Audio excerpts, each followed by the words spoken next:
ಹ್ಮ್ ನಿಜ ಪ್ರಾಮಿಸ್. ನಂಗೆ ಎಷ್ಟು ಖುಷಿ ಆಗ್ತಿದೆ ಗೊತ್ತಾ. ನೀನು ಖುಷಿ ಆಗ್ತಿದೆ.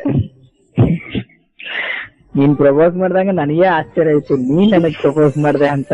ನಾನು ಅಸೆಸ್ ಮಾಡ್ದೆ, ನೀನ್ ಖುಷಿ ಆಗದೆ ಇರ್ತೀಯಾ?